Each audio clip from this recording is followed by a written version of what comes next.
Since there's a big debate about whether there should be tax cuts and tax reform in the United States, let's see what we can learn from abroad. And let's focus specifically on whether changes in tax policy actually produce revenue feedback because of the Laffer Curve.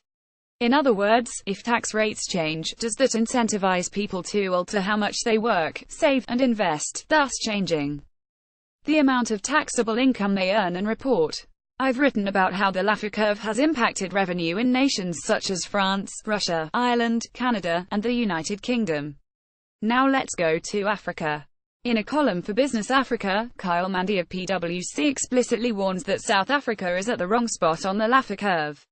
At the time of the 2017 budget in February, a number of commentators, including myself, warned National Treasury and Parliament that the tax increases announced in the budget, particularly on personal income tax, would likely push tax revenues very close to the top of the Laffer Curve, i.e. the point at which tax revenues are maximized and beyond which tax rate increases will actually result in a decrease in tax revenues. Before continuing with the article, I can't resist making an important point. The author understands that it is a bad idea to be on the downward sloping part of the Laffer Curve. As he points out, that's when tax rates are so punitive that tax rate increases will actually result in a decrease in tax revenues.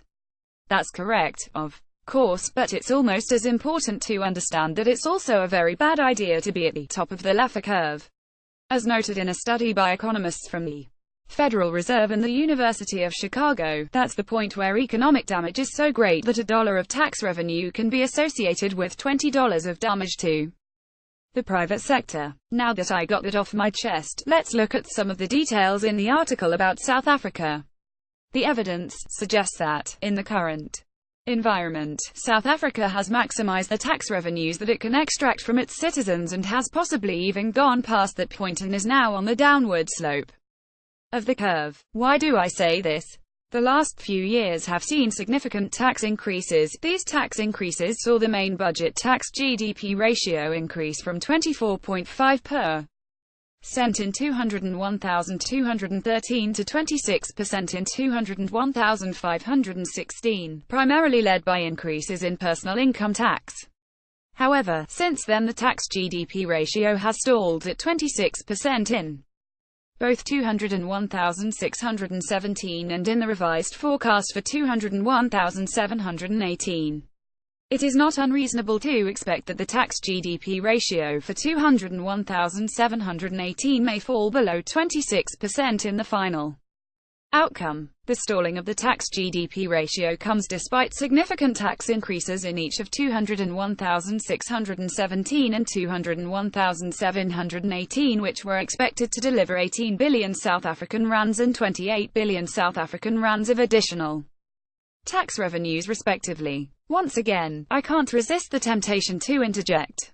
That final sentence should be changed to read, the stalling of the tax-GDP ratio comes because of significant tax increases.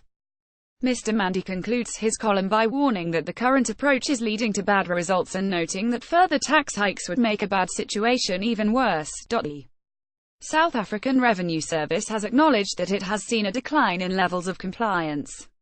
So what does all of this mean for tax policy and fiscal policy generally? Simply put, National Treasury have been placed in an invidious position. Increasing taxes further in the current environment could be self-defeating and result in a decline in the tax-GDP ratio. This risk is particularly prevalent insofar as further tax increases in the form of personal income tax are concerned.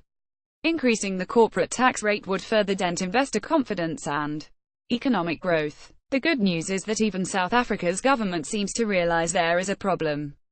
Here are some excerpts from a recent story. Finance Minister Malusi Gigaba has received President Jacob Zuma's stamp of approval for an inquiry into tax administration and governance at the South African Revenue Service SARS. According to the Medium-Term Budget Policy Statement MTBPS, tax revenue is expected to fall almost R51 billion short of earlier estimates in the current fiscal year. The probe also comes amid warnings that further tax hikes could be futile and may even result in a decline in the country's tax-to ratio. National Treasury has introduced various tax hikes over the past few years.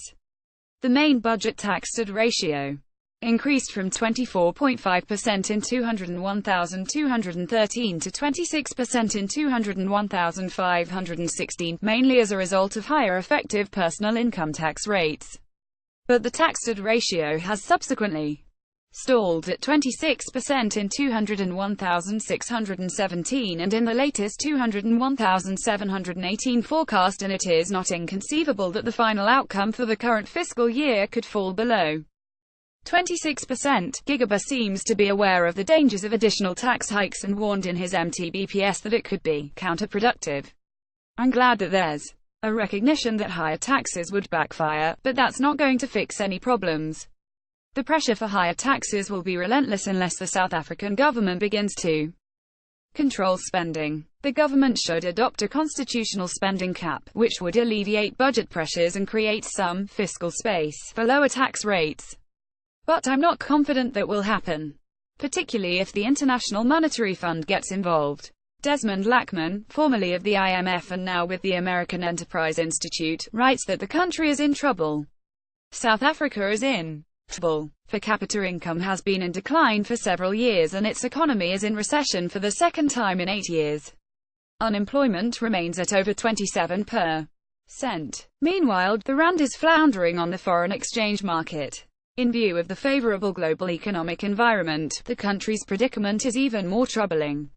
Interest rates have rarely been lower and capital flows to emerging markets have seldom been stronger. If South Africa's economy is performing poorly in this environment, it will probably struggle even more when central banks start to normalize their interest rate policies and when the global economic environment becomes more challenging. He has the right description of the problem, but I'm worried about his proposed solution. IMF assistance can hasten restoration of confidence. An IMF program would not be popular politically within South Africa, but the government does not appear to have any realistic alternative. Simply stated, the IMF has a very bad track record of pushing for higher taxes. That doesn't necessarily mean its bureaucrats will push for bad policy in South Africa, but past performance sometimes is a good predictor of future behavior. For what it's worth, the IMF is fully aware that the burden of government has been increasing. Here's a blurb from the most recent Article 4 report on South Africa. During the past few years, the share of both revenues and expenditures continued its rising trend. The size of general government in South Africa is one of the highest among international peers at a similar level of development. Primary expenditures rose by 1.5 percentage points of GDP between 201,213 and 201,516, owing primarily to public enterprise-related transfers. 0.8% of GDP, including a 0.6% of GDP equity injection for Eskom in 20,152,016, as well as relatively generous wage agreements combined with an increase in consolidated government employment. 0.3% of GDP. In recent years, including the 2017 budget, higher personal income taxation has been the main tax policy instrument to collect revenue, combined with higher excise rates. And here's a section of the data table showing the expanding burden of both taxes and spending. Unfortunately, the IMF never says that this growing fiscal burden is a problem. Instead, the focus is solely on the fact that spending is higher than revenue. In other words, the IMF mistakenly fixates on the symptom of red ink instead of addressing the real problem of excessive government. So if the bureaucrats do an intervention, it almost certainly will result in bailout money for South Africa's politicians in exchange for a balanced package of spending cuts and tax increases. But the spending cuts likely will be either phony reductions in planned increases, just like they do it in Washington, or will quickly evaporate. But the higher taxes will be real and permanent, just like in most other nations where the IMF has intervened. Lather, rinse, repeat. Speaking of misguided international bureaucracies, the Organization for Economic Cooperation and Development already has been pushing bad policy on South Africa. The bureaucrats even brag about their impact, as you can see from this table in the OECD's recent economic survey on South Africa. The OECD is happy that income tax rates have increased and that there's more double taxation on dividends, but the bureaucrats are still hoping for a new energy tax, expansion of the value-added tax, and more property taxes. They must really hate the people of South Africa. No wonder the OECD is known as the world's worst international bureaucracy. I'll close by noting that the country's problems are not limited to fiscal policy. The country is only ranked 95th by economic freedom of the world, and it was as high as 46th in 2000. Instead of pushing for higher taxes, that's the problem the OECD and IMF should be trying to fix. But given their track record, that's about as likely as me playing center field next year for the Yankees. This article was originally published on feed.org.